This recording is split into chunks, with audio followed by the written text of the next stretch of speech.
picked up the hammer, and I stood on top of the counter, and I hit her in the head with the hammer, and she screamed out, "What the fuck?"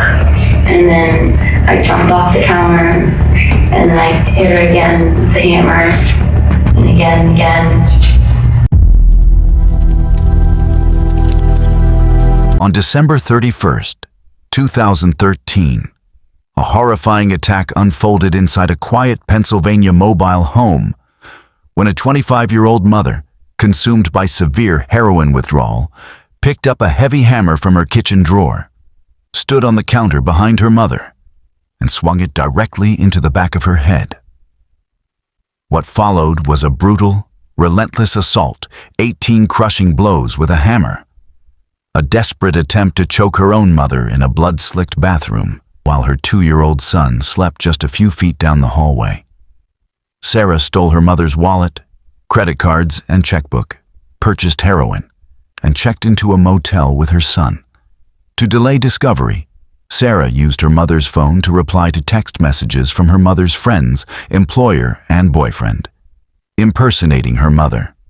In this video, you are going to witness the unedited, chilling police interrogation where Sarah Vercauteren sits down with investigators and confesses to every single gory detail of her mother's murder without showing an ounce of emotion.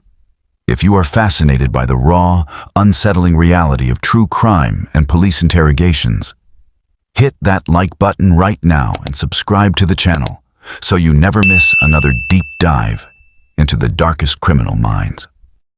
Sarah, for the record, can you state your full name and date of birth? Sarah Vercauteren, and my date of birth is 10/02/88. Sarah, you know why you're here today? Okay. All right, basically you're here today regarding an incident that happened involving your mother. Okay? What can you tell me about the incident that happened back on Tuesday, December 31st? Let me tell you everything that happened. Yes. My mother came home at about 6:30 at night, and she was sitting in the living room and we was talking about how she's fed up with everything and fed up with people using her, and my dad, and stuff like that. And I was really sick, and I asked her if I could use her car to go get marijuana, but I was really gonna go get heroin. And I think she kind of knew that. She told me no. And I just wanted to get high. And so I went into the kitchen, and she was in the living room watching TV, smoking a cigarette. And I was making pizza, and her back was towards the kitchen, so she couldn't see me. And I asked her again to use her car, and she said, "No, I'm not using my vehicle. I don't care about marijuana. You're not using it." And I got really upset, and my body got really hot, and I seen the hammer, and I picked up the hammer, and I stood on top of the counter, and I hit her in the head with the hammer, and she screamed out, "What the fuck?" And then I jumped off the counter, and then I hit her again with the hammer, and again, and then the dog champ came out. We heard her yelling, and he nipped me in the back of the leg, and I hit him with the hammer, and he stopped and went behind the couch. My mom ran to the door, and I pushed her. Hold on just a second. I pushed her, and then he kept hitting her in the head with the hammer. I don't know how many times just kept hitting her. And there's blood everywhere. And I didn't want my son to get up because he was sleeping in his room. And I don't want her to hear. I don't want him to hear her. So when she was laying there, I took her by the hands and dragged her into the bathroom. And then I hit her again in the bathroom. And she said, "Sarah, you could use my car. I'm sorry, you could use my car." And at that point, there was just so much blood everywhere. And I told her I'm sorry, and I loved her. And then I laid her down on the ground, and I tried to choke her because she was gurgling, and I didn't want her to be suffering. And so I tried to choke her, and I couldn't because it was so slippery. There was so much blood. And then I just left her there. And I went into the kitchen, I got the duct tape, and I duct taped her leg because I didn't want her to get out of the bathroom and walk out and then tell on me. And so I tied her legs up, and I seen that she wasn't breathing anymore. And then I went and I heard my son get up, and he's saying, "Where's Mom? Where's Mom?" And I said, "Mom's fine, baby." And I took him into the living room and put cartoons on, and then I started cleaning up the blood. There was blood everywhere, and there was steam towels and anything I could find to clean up the blood. And then I cleaned up myself and got to put clothes on, and I took her mat carbs, and I took my son, I packed a couple of days worth of clothes, and I left, and I went to the back machine and pulled out, I think it was $600, and I went to McKeesport and got a brick of heroin, and I went to the motel room with my son, and he was playing, and I called my friend because I didn't know how to shoot heroin. I never shot it before, and I really wanted to because I just didn't want to deal with it anymore. And she came over and she did heroin with me, and she shot me my first time. She showed me how to do it, and then for the past 4 or 5 days, I was just strung out on heroin. And then I finally went back to the house, and then I got, I see that there's still blood everywhere. So it's the Walmart, I think it was Saturday night with my son, and I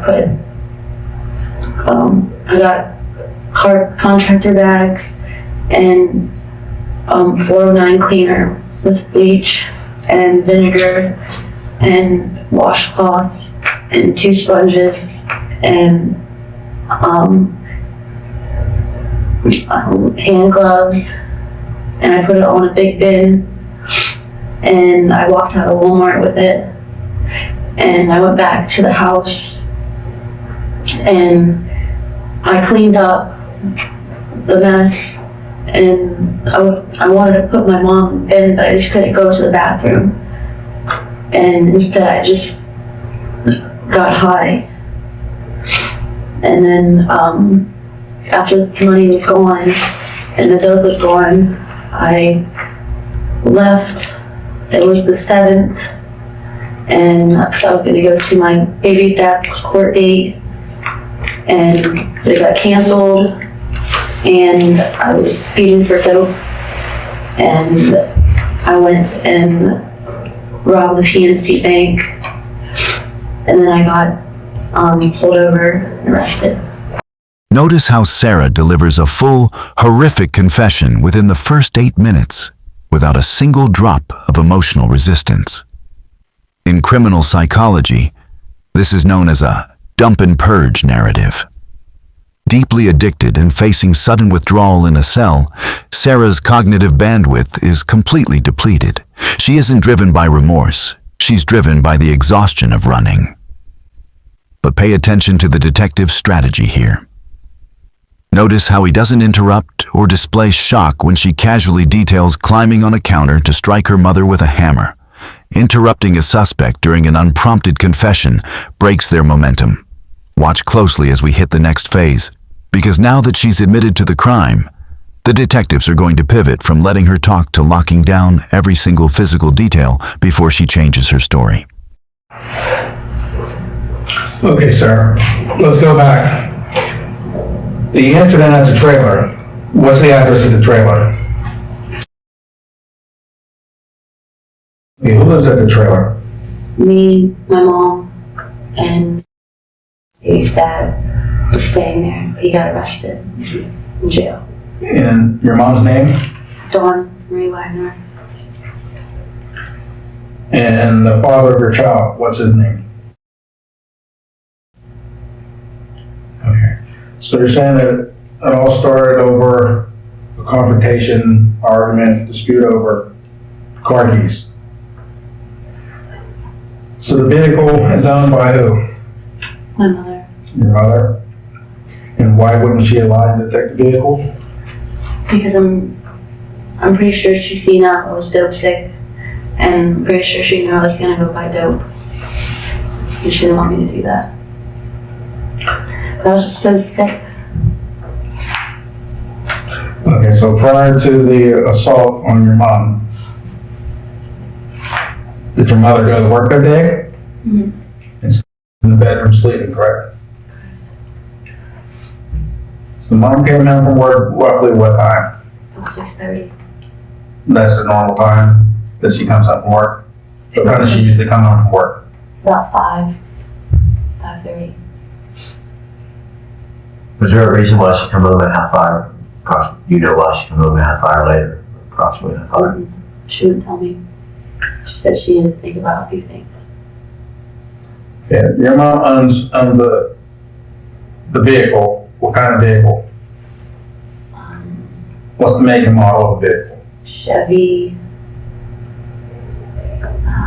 the small Chevy, looks like Cobalt. Okay. I don't know the exact name. 2-door, 4-door? 4-door, it's red. Red color? Yeah. Okay. And that's mom's vehicle. Mm-hmm. And that's the vehicle that you wanted to take. And she refused to give you the keys. Okay. Okay, so the first of all, you got the hammer from where?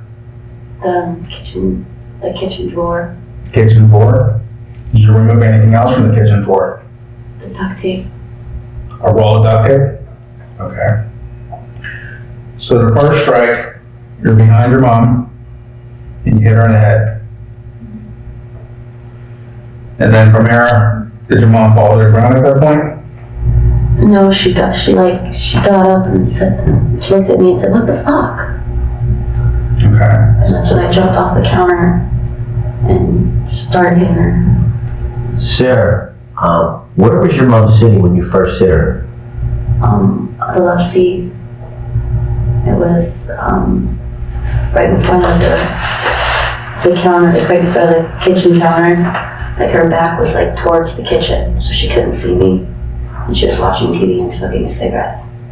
And you said you got the hammer from the kitchen cabinet, correct? The kitchen drawer. Kitchen drawer. Was the hammer out for a while, or did you just grab it right at that time when you made that decision to hit her? I just grabbed it. Alright, so you just struck her one time. Her response was, "Ow, what the fuck?" Mm-hmm. Did she fall to the ground at all? No, she didn't fall to the ground until I got off the counter and struck her again and again and again. At that time, was she still sitting on the chair? No, she fell by the TV. In the living room? Okay, she fell to the ground. Describe to me what happened after that. After that, came out, her big dog came out and heard her yelling, and he tried to stop me by a nip in the back of my leg, but I hit him with the hammer in the head, and he stopped and went behind the couch, and that's when she ran to the door, but I pushed her out of the way. The front door of the trailer residence? Yes. Okay. Did your mom leave the trailer? No. Okay. So she ran towards the door. And at that point, what happened? I pushed her, and then she fell to the ground in the kitchen, and I just started hitting her again in the head with the hammer. Sarah, did your mom attempt to defend herself or stop the attack? Yeah, when we were in the living room, by the TV, she tried putting her hands up and blocking, and tried to grab hold of my arm, my hands. But it was slippery. Was she already bleeding by then? Yeah. While she's trying to defend herself, what did you do after that point, after striking her in the kitchen? And then she was just laying there, like motionless, and so I thought she was dead. So I dragged her to the bathroom, and I laid her down, and she said she wasn't dead, and then she said, "You could use my car, you could use my car." And then that's when I tried to choke her, but there was just too much blood and I couldn't grab forward her neck. Okay, Sarah, so you grabbed your mom while she's on the ground in the kitchen. How did you grab her? Grab her by the arms. At this point, is she fighting, squirming around at all? Okay, so you grab her by her arms. Like that. Like she was like, Her arms are up in the air. yeah. Her feet are on the ground. And you're just pulling her backwards. Okay? So you pull her through the kitchen, through the living room, and down the hallway. And you take her where? Into the bathroom. Into the bathroom. And the bathroom's located where in the trailer? In the back of the trailer. At the far end of the hallway? Okay. While you're dragging him, your son is still sleeping in his bedroom to your left? Okay. So you drag your mom down the hallway to the rear of the trailer. All right. She's now in the bathroom. Okay. Tell me what happened in the bathroom. In the bathroom, I remember I hit her in the bathroom, I think like once or twice again, and that's when she said, "You could use my car, I'm sorry, you could use my car." And then I told her I'm sorry and I love her, and then that's when I tried to choke her, because she was gurgling and I just didn't want her to suffer. And I thought she was dead, and I heard her get up, so I went and got her and took her into the living room and put cartoons on, and he's like, "Where's mom? Where's mom?" And I said, "Mom's fine, baby." And then I got the duct tape, and I went back into the bathroom, and she was motionless, wasn't breathing. And I tied her legs up because I just thought, she might get up, she might wake up. Okay. Right here, Sarah drops one of the biggest psychological contradictions of the entire interview. She claims she tried to choke her mother out of mercy because she was suffering. Yet, seconds later, she admits to binding her ankles with duct tape so she couldn't get up. This is classic cognitive minimization. Perpetrators of extreme violence frequently rewrite their motives mid-sentence to soften their self-image, framing violent acts as mercy, while simultaneously taking calculated steps to protect themselves. The detectives spot this contradiction immediately. Instead of calling out the lie and making her defensive, they ask her to clarify physical positions. They want her on record explaining how she was standing over her mother ensuring she can't later claim self-defense in court. Pay attention to what happens next, because when the detectives bring up her child and her financial moves, Sarah's flat effect begins to crack, revealing just how calculated her actions were after the murder. So you say you tried to strangle her, or you did strangle her? I tried, but I couldn't, like, Were you standing behind her or in front of her? like this. Over top of her, while she's on the ground? Yeah, Were you straddling over? yeah. What position was your mom in? She was like laying on her back by the wall. Between The the door and the count. and the sink? Okay. You also said you struck your mom with the hammer in the bathroom? How did the hammer get back into the bathroom area? Because I brought it with me. When? When I was dragging her, I was carrying it with me and I was pulling her. So once you got her in the bathroom, then you decided to check on your son's car. No, he got up. Okay, he got up, and you met him before he was able to come down the hallway. Where's the hammer at this time? In the bathroom. Okay. So you reassured that everything's okay, okay? The cartoons on In the living room, turn on television, cartoons, or he's watching cartoons, you go back into the bathroom. No, I went into the kitchen and got the duct tape. Okay. And then you got the duct tape, went back down, put the duct tape on your mom, On her legs. on her legs, Across her legs and put duct tape around it. around her upper legs, lower legs, Lower legs, her ankles. around her ankles. Okay. Did you put duct tape on her anywhere else? And the reason why you did put the duct tape on her was for what reason? I didn't want her to get up, and I thought that she was going to get up and go outside and tell me, like tell somebody. And I didn't want that to happen. I didn't want to get in trouble. But at this time, mom's pretty much unresponsive. Okay. So you thought maybe there's a possibility she was going to get up. I thought maybe she was unconscious or something. Okay. All right, so you put the duct tape on mom, you leave the bathroom, you attend to your son. Tell me what happened after that. After that, I got duct taped her, and I seen that she wasn't breathing anymore. I started cleaning up, like, my face. I had blood on my face, and it was on my hands, it was all over me. And I changed my clothes, and I started to wipe up all the blood in the hallway, and the living room, and in the kitchen. Okay. And then I went back into the bathroom and got the hammer and threw it in the garbage and threw the rags in the garbage. And What garbage, the bathroom garbage or the kitchen garbage? Okay. And then I put the duct tape back on the counter You counter where? in the kitchen.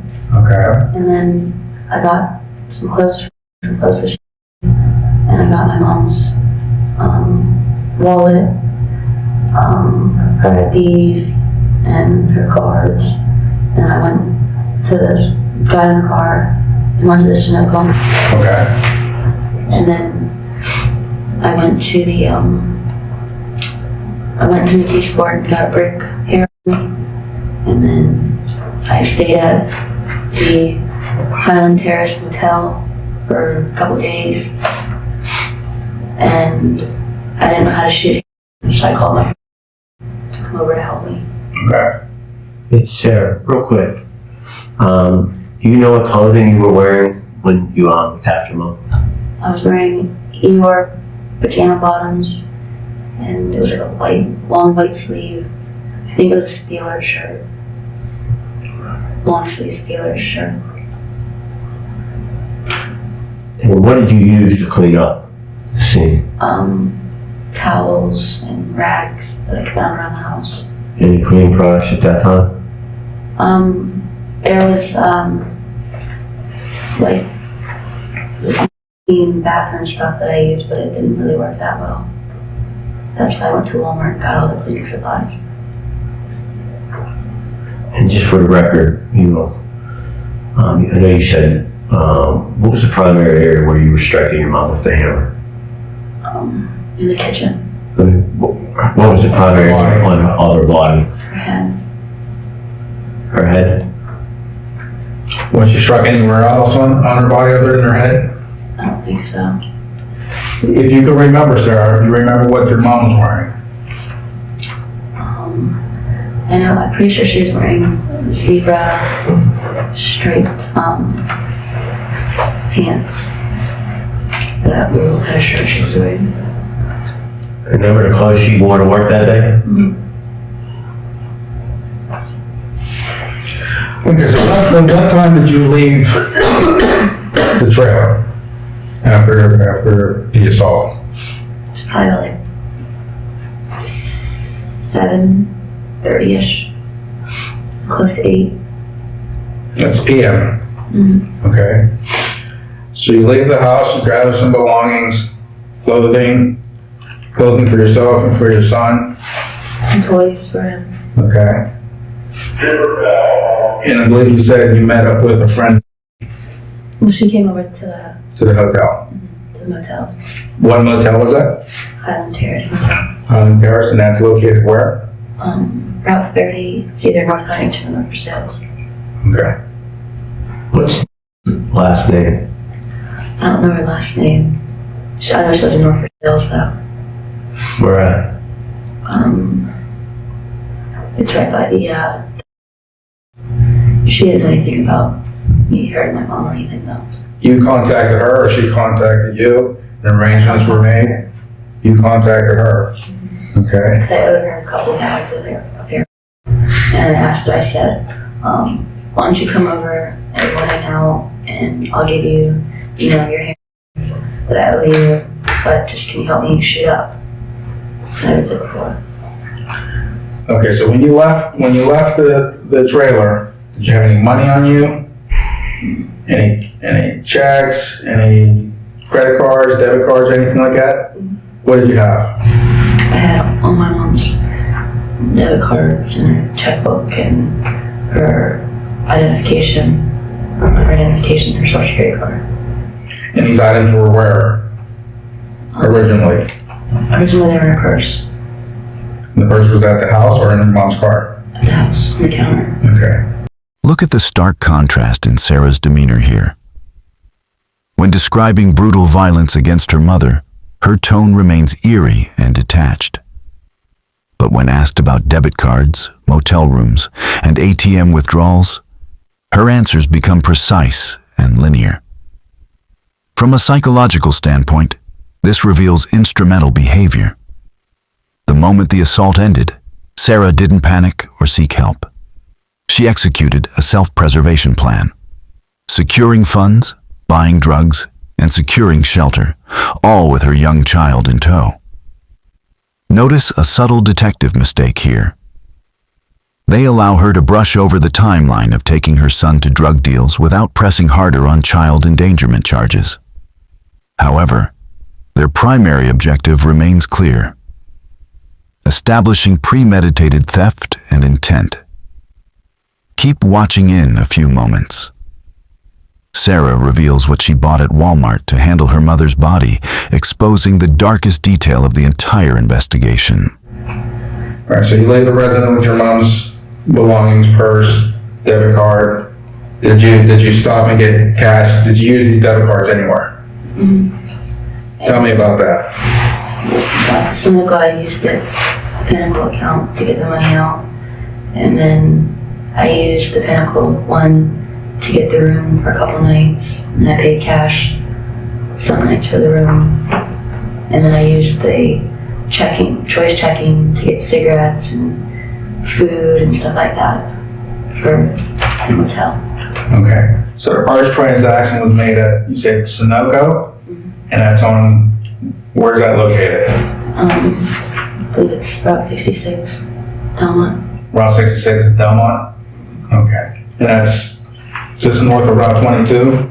Yeah. Okay, and that's the Sunoco, if you're traveling southbound on Route 22, Sunoco on your right? Yes, Okay. ATM's inside or outside? inside. Okay. So how much did you withdraw during that transaction? $600. $600. Okay. So you leave there, and then where do you go? Straight to the dope dealer. Okay. Who's your dope dealer? Now, where do you meet? In Midtown, East and Keysport, downtown and Keysport. Okay. Can you describe? He's tall and black, and he has a little bit of a goatee, looks fairly young, and he always wears like a hat, like a cap. How young do you think? I don't know, my age, maybe a little younger. Okay, about 23, 24?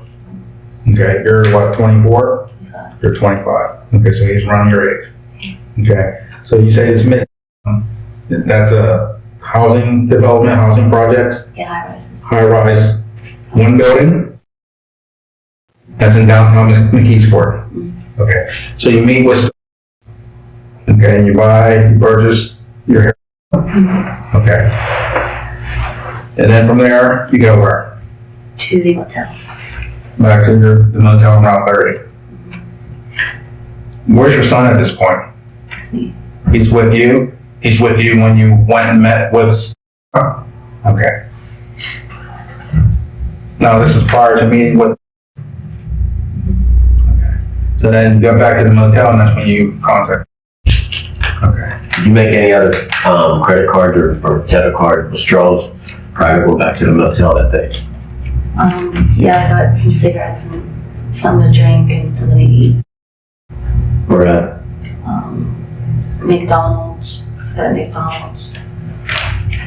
And so we got to the What McDonald's? Which McDonald's? it's the one in Keysport. The Olympia Shopping Center? You use the credit card or debit card? The credit card.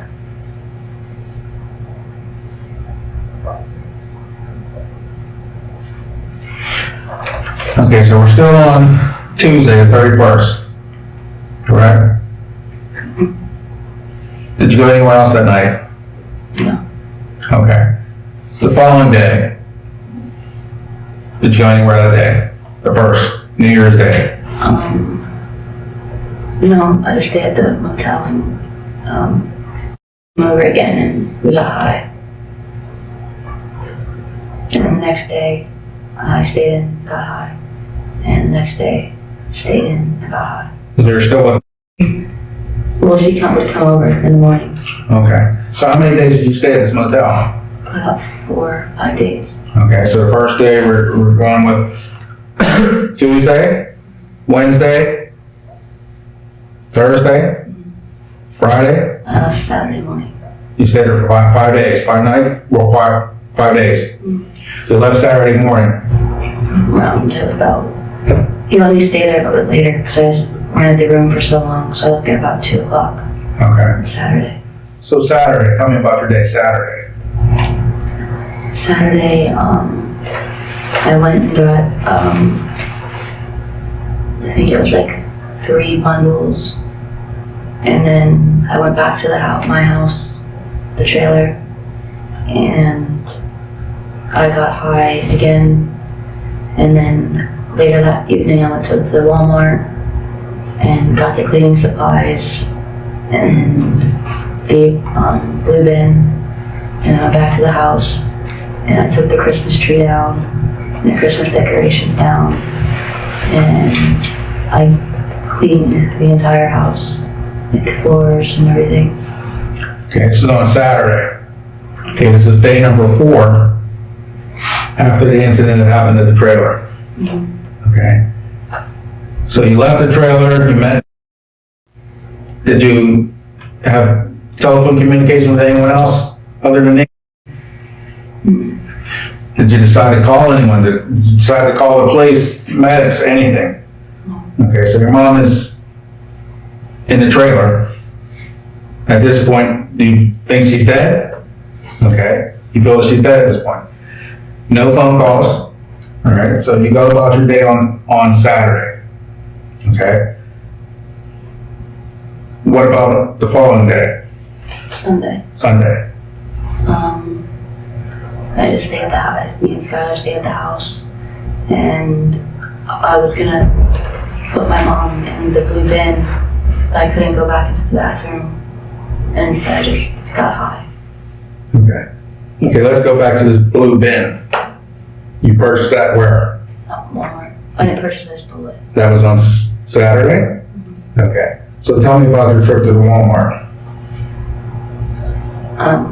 Me and my son went to Walmart, and I got the blue bin and the cleaning supplies and the contractor bags, and then walked out of the Walmart and put it in the car. And then me and my son drove back to, I got McDonald's for my son, and then we drove back to the house. Okay, this is Saturday evening. About what time? Probably around like 7:30, 8 o'clock. Okay. Now, is this the first time you've been running this trailer since you left on Tuesday? Yeah. Okay, so now you're back at Mom's trailer. Okay, you have cleaning supplies, a large bin. Can you describe this bin? How big was this bin? It was about as big as me. It was blue. Like how large, how high off the ground is this bin? Like that high. Okay, And then from here to like as big as my body. okay. Be a little bit smaller. Now, what were your intentions with this bin? I mean, it's a large bin. What were your intentions? Put my mom in there. To put your mom into this bin.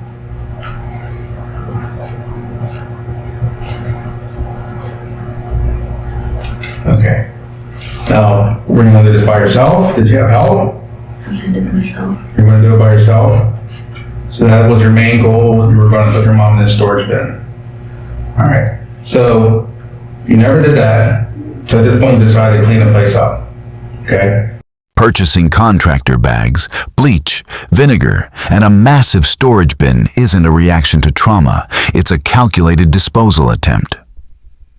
Sarah's plan to stuff her mother's body into a plastic tub proves she knew the severity of her actions and sought to destroy evidence. The detective uses a subtle tactical maneuver here. He asks her to describe the size of the bin relative to her own body. By having her physically measure the tub with her hands on camera, he strips away any future defense argument that the container was bought for routine home storage or holiday decorations. Next, listen carefully to how Sarah handled her mother's phone over the weekend. Her answer reveals a cold level of deception that blindsided her family for days. Cleaning supplies, alright. What area of the house did you clean up? The kitchen floor, and like, little bit of the cabinets, and then the, entrance to like the house, where the door is at, front door, and then the living room, by the TV, and then the hallway, and then, back by the bathroom, and then I stopped. So when you say clean up, like a weekly cleaning, what were you cleaning up? On the blood. The blood from your mother? Okay. What did you do with the cloths, the rags, towels, threw in the garbage? In the trailer? The same garbage where you put the hammer? You discard any of the clothing, anything else, anywhere else? Okay. So the clothing that you were wearing on Tuesday in your bedroom, where at? On the floor in my closet. Okay. Alright, so you do a little cleaning in the entire trailer, okay? You left your mother in the bathroom? You couldn't go in there. Couldn't go in there? Couldn't bear to see the side of your mom in there? No. Just couldn't. I couldn't do it. Just couldn't do it. I couldn't hear. Just one side just got like, just got. Well, you were there a couple days Friday, or Saturday, Sunday, Monday. How did you go to the bathroom? I went in a little bucket, and then talked outside and stuff. He just kept in his pull up. Okay, so you're saying that you stayed at the house Saturday, Sunday, also Monday? Monday, I left Where'd you go? to the hearing to my boyfriend's hearing. Just then, That would have been Tuesday. pretty sure it was Monday, the 7th. That one. That was the same day you got arrested, correct? Mm-hmm. That's Tuesday. That was Tuesday.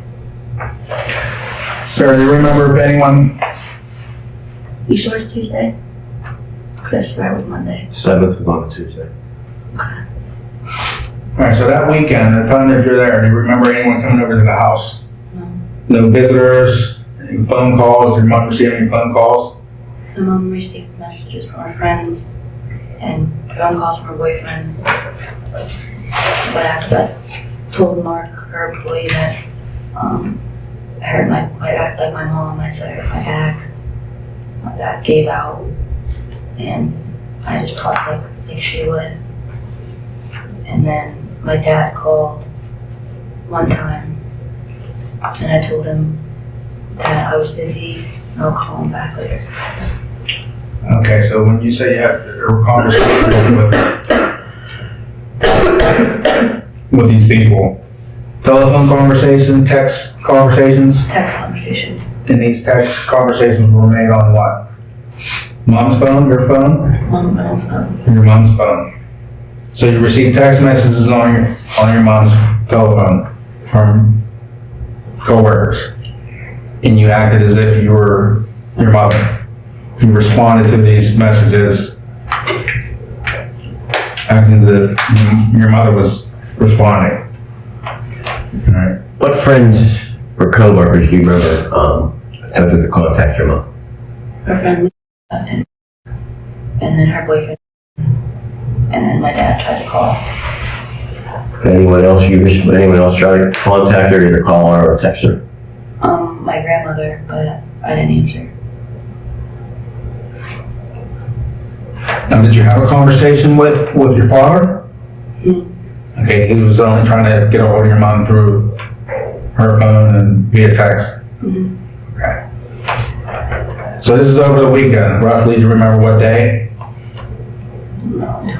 Okay. Okay, going back to your mom's phone, did you take it with you the day of the assault? Yeah. And were people texting her while you were at the motel? Like that Tuesday, Wednesday, My Thursday? boyfriend was. And you were responding back? So you would have been in the motel? And this is your mother's boyfriend?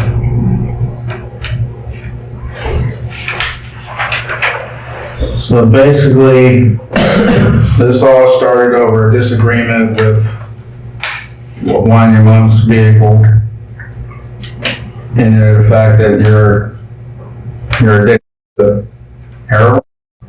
Yeah.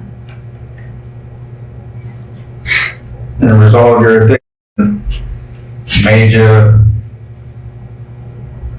To my mom. turn on your mom.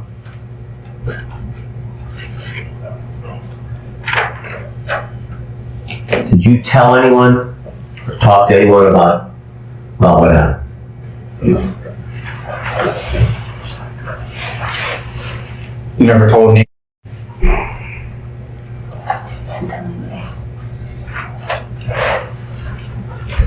On?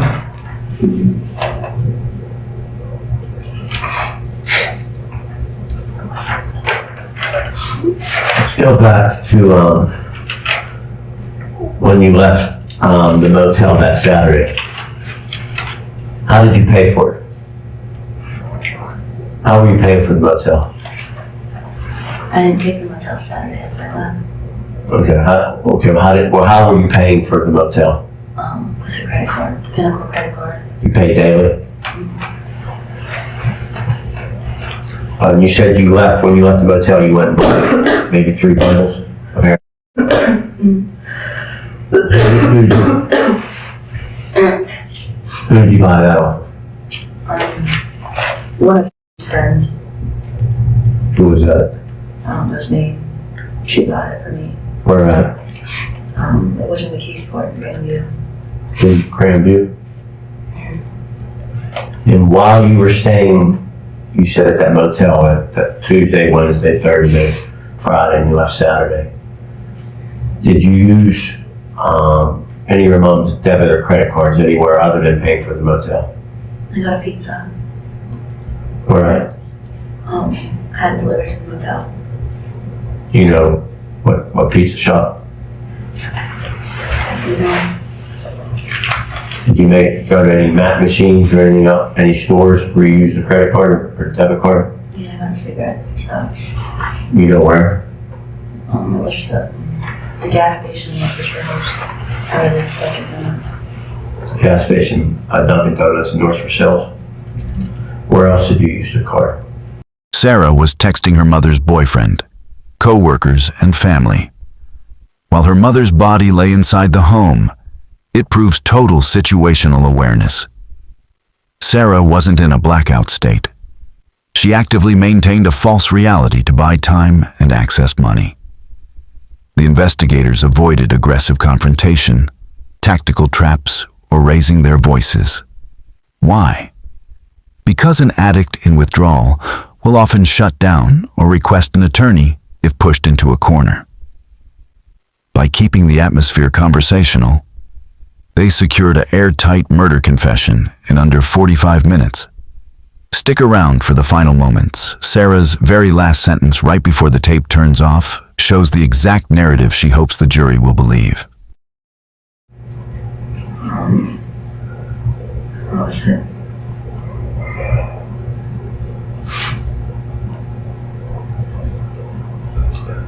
Now, you went back to the house on Saturday, is that correct? Eventually that led you to go to Walmart in Dillwood, which you said was around somewhere between 7 and 8 o'clock at night. Do you remember what entrance or exit you came in and out of Walmart? That's an entrance. Is there only one entrance or there's two? Usually, There's two.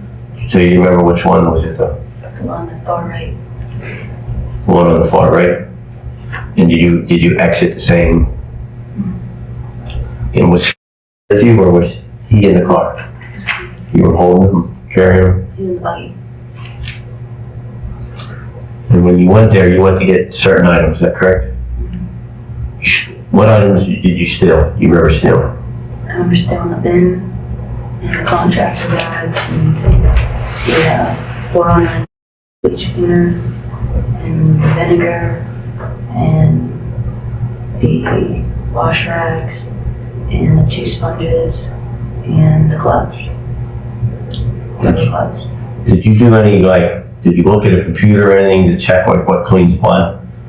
No, You didn't do any research on how to clean blood? I just was looking at supplies. Then you went back to the house. Did you clean that night?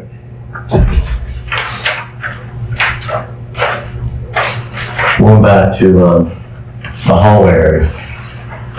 The hallway that leads from the living room towards the bedrooms and bathroom.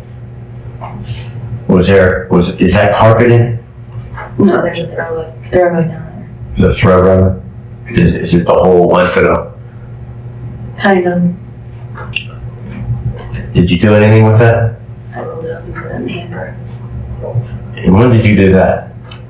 That night that I went home. The night you killed your mom?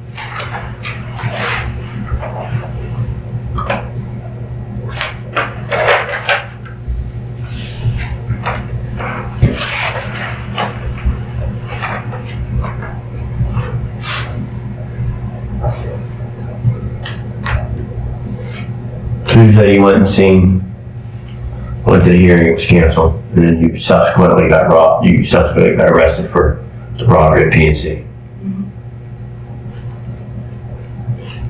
You were in your mom's car. Correct.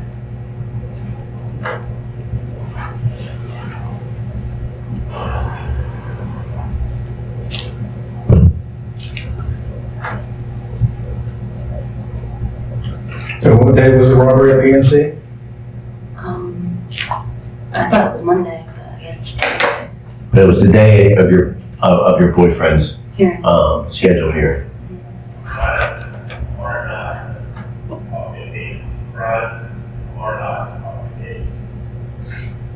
Did you intend on killing your mother? I didn't. That's why I used the car to get high. You could get high. And you asked Mom and she said no. You got angry. I got very angry. 'Cause I really wanted You really to wanted get high. 'Cause I'm so sick. I didn't want to feel that pain anymore.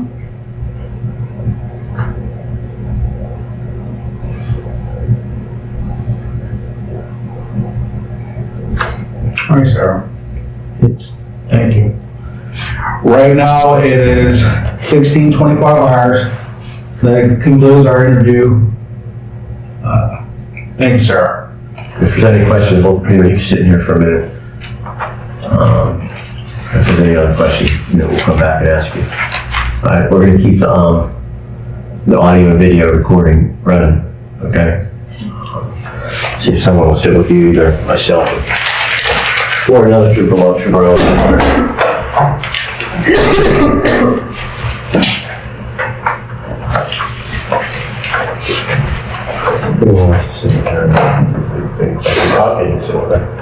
You're not an ass, I'm saying, but... Want some crackers? I want to say that. Alright, we can't smoke in here.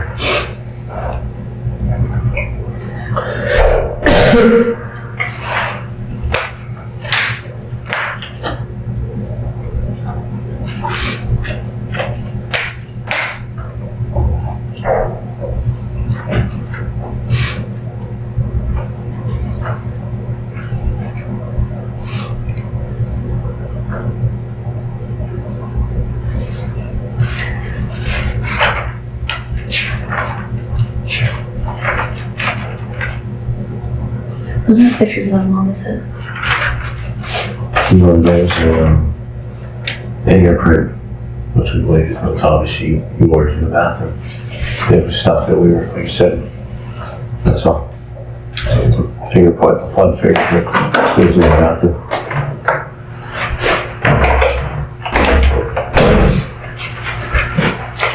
Okay, sir, real quick. You gave a nice statement. Is there anything else you'd like to add to your statement? I didn't mean to do it. I didn't mean to kill my mom. I didn't plan it. I was just really dope sick. I didn't plan it. I was just really dope sick.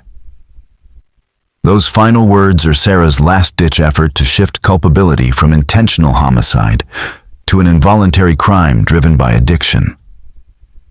But the forensic record to the hammer grabbed from a drawer, the duct tape, the ATM withdrawals, the fake text messages, and the storage tub tells a completely different story. The interrogation ends with a complete, unforced confession, leaving her defense team with virtually no room to maneuver in court. I know it wasn't right to destroy mine. That didn't look like that anymore. Okay. Did you make any attempt to put her in? No. I didn't go in the bathroom. Well, I think you already told us, but when she went for the front door during the attack, you pushed her into the kitchen. And it cost her, and she fell. All right, sir. Think you were treated rather fairly here with the state police? Yeah. Okay, no threats or anything? Okay, It's very nice. all right. Thank you very much. I'm going to turn off the audio recording. It's 16:28 hours. All right, sir?